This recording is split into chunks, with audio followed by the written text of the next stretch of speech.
हम भारतीय संघात्मक व्यवस्था का अध्ययन कर रहे थे और हमने पहले ये बात जानी थी कि भारतीय संघात्मक व्यवस्था और अमेरिकी संघात्मक व्यवस्था में मूलतः क्या अंतर है। तो इस पर हम थोड़ा चर्चा कर रहे थे और ये विषय भारत के संदर्भ में इसलिए महत्वपूर्ण है कि राजनीति विज्ञान में एक तुलनात्मक अध्ययन की आवश्यकता महसूस की जाती रही है। तुलनात्मक संस्थाओं का अध्ययन, तुलनात्मक प्रक्रियाओं का अध्ययन किया जाता है विभिन्न देशों के मध्य। इस संदर्भ में भारत और अमेरिकी संघात्मक व्यवस्था का थोड़ा तुलनात्मक अध्ययन मैंने पिछले व्याख्यान में प्रस्तुत किया था और मैंने हम ये बात बताई थी कि भारतीय संघ किसी समझौते का परिणाम नहीं है और अमेरिकी संघ की एक महत्वपूर्ण विशेषता वहाँ की दोहरी नागरिकता की व्यवस्था है। भारत में एकल नागरिकता अपनाई गई है और अमेरिकी संघ में दोहरी नागरिकता यानी व्यक्ति केवल अमेरिका का ही नहीं बल्कि जिस प्रांत या राज्य में रह रहा है उसका भी नागरिक माना जाता है। और दूसरी बात जो मैंने आपको कही थी कि अमेरिका में राज्यों के मध्य समानता के सिद्धांत का अनुसरण किया जाता है, यानी उच्च जो सदन है अमेरिकी सदन सीनेट, वहाँ पर हर राज्य चाहे उसका आकार कितना ही बड़ा हो प्रत्येक को 2 सदस्य भेजने का अधिकार है। इसके विपरीत भारत में हमने राज्यों के मध्य उसके आकार और जनसंख्या के कारण विभेद किया है और यही वजह है कि जो राज्य ज़्यादा बड़े हैं वहाँ पर वे राज्यसभा में ज़्यादा सदस्य भेजते हैं और जो राज्य छोटे हैं वे राज्यसभा में कम सदस्य भेजते हैं। तो इस रूप में ये महत्वपूर्ण है कि अमेरिका में द्वितीय सदन यानी सीनेट में राज्यों के मध्य समानता के सिद्धांत का अनुसरण किया गया है। और तीसरा है कि अमेरिकन व्यवस्था में प्रत्येक राज्यों का अपना एक संविधान है। भारत में इसका अपवाद सिर्फ जम्मू कश्मीर राज्य था जो 370 विलोपित होने के कारण ये प्रावधान भी खत्म हो गया। अब सभी राज्यों के लिए एक समान संविधान अपनाया गया है, जबकि अमेरिकी संघ में प्रत्येक राज्य का अपना एक पृथक संविधान है, परंतु इस पर 2 शर्तें लागू होती हैं। पहला, ये संविधान देश के केंद्रीय संविधान या मूल संविधान के विरुद्ध नहीं होना चाहिए और वहाँ पे गणतंत्रात्मक पद्धति को अपनाया जाना चाहिए।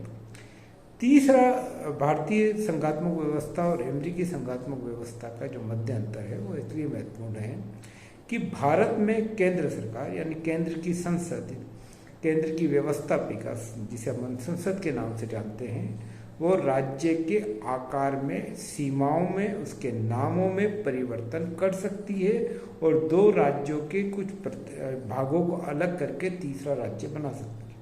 और ऐसा काम वे एक सामान्य बहुमत से, यानी संसद का सामान्य बहुमत का मतलब है 50 में से 100 में से 51 सदस्य सामान्य बहुमत के सिद्धांत का अनुरूप होते हैं। तो सामान्य बहुमत से संसद राज्यों के नाम, उनके क्षेत्र, उनकी सीमाओं को घटा या बढ़ा सकती है और साथ ही साथ 2 राज्यों के किसी भाग को अलग करके एक नया राज्य भी बना सकती है। यानी राज्य अपने आप में एक पृथक और संगठित इकाई नहीं माना गया है भारतीय संघात्मक व्यवस्था में।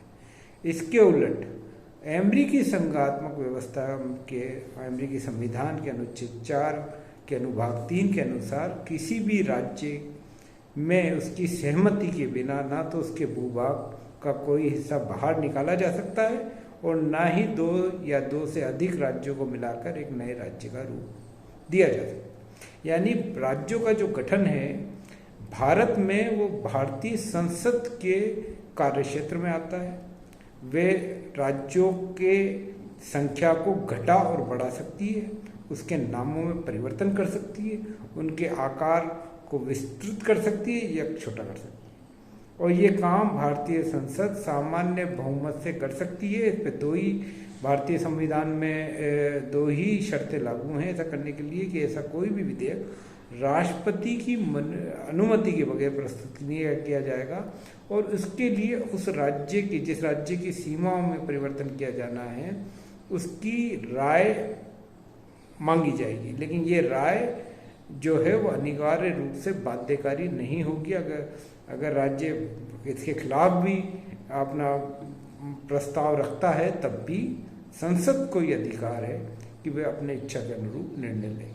लेकिन ये बात अमेरिकी संघात्मक व्यवस्था में शामिल नहीं होती है। अमेरिकी संघात्मक व्यवस्था में राज्यों की सहमति के बगैर उनकी सीमाओं में परिवर्तन नहीं किया जा सकता।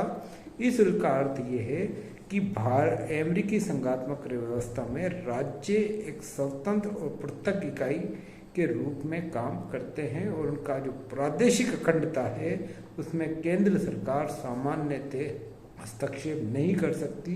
उनकी सहमति, उनके खुद की सहमति होगी। और तीसरा, भारत में इकहरी न्यायपालिका पाई जाती है। इकहरी न्याय सबसे नीचे के स्तर पर सेशन जज, फिर हाई कोर्ट और फिर सुप्रीम कोर्ट की व्यवस्था हो, ये इकहरी व्यवस्था है। अमेरिका में संघ और राज्यों के लिए अलग अलग न्यायपालिका की व्यवस्थाएं हैं और वह पृथक पृथक है। तो भारत में न्यायपालिका की जो कल्पना है वह इकहरी न्यायपालिका के रूप में की गई है, जबकि अमेरिकी संघात्मक व्यवस्था में न्यायपालिका किसी भी रूप में इकहरी नहीं है, बल्कि वह अलग अलग संघ और राज्यों के लिए अलग अलग न्यायपालिका की व्यवस्था है। तो अब देखिए, संघात्मक व्यवस्था के संदर्भ में ये बात हम समझना चाहिए कि संघात्मक व्यवस्था का कोई भी आदर्श प्रारूप, हम ये कहें कि अमेरिकी संघात्मक व्यवस्था या स्विट्जरलैंड में जो संघात्मक व्यवस्था वो आदर्श प्रारूप है, ऐसा नहीं है। हर देश ने अपनी परिस्थितियां, अपने अनुभव के अनुसार अपनी संघात्मक व्यवस्था का अपनाया है और संघात्मक व्यवस्था के वही प्रावधान अपनाए हैं जो उसके देश, उसके अनुभव, उसकी राजनीतिक संस्कृति के अनुरूप हैं। तो कोई एक आदर्श प्रारूप हम ये माने कि अमेरिकी संघात्मक व्यवस्था कोई आदर्श प्रारूप प्रस्तुत करती है, ये आइडियल मॉडल है संघात्मक व्यवस्था का, ऐसा नहीं है। हर देश ने अपनी परिस्थितियों और अपने अनुभवों के अनुसार संघात्मक व्यवस्था अपनाई है। यद्यपि ये बात सही है कि जहाँ अमेरिकी संघात्मक व्यवस्था में शक्तियों का पलड़ा राज्यों की तरफ झुकाव मिलता है, वहीं भारत में शक्तियों का पलड़ा केंद्र की तरफ झुकाव मिलता है। और संघात्मक व्यवस्था को गति देने के लिए कई अंतर्राज्यीय संस्थाएं, राजनीतिक दल जो है वो बहुत महत्वपूर्ण भूमिका निभाते हैं।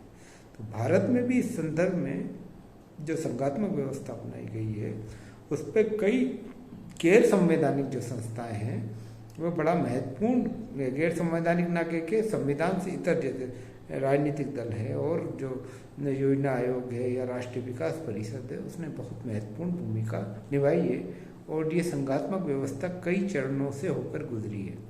शुरुआत में केंद्रीकृत संघात्मक व्यवस्था थी और फिर बाद में सौदेबाजी वाली, और कई जो 3 प्रारूप हम संघात्मक व्यवस्था के बताते हैं उससे भारतीय संघात्मक व्यवस्था परिवर्तनशील रही है। यानी भारतीय, यद्यपि ये बात सही है कि भारत में संघात्मक व्यवस्था का झुकाव केंद्र की तरफ है, परंतु इस चीज़ को भी नियंत्रित करने के लिए कई तत्व कार्य करते हैं।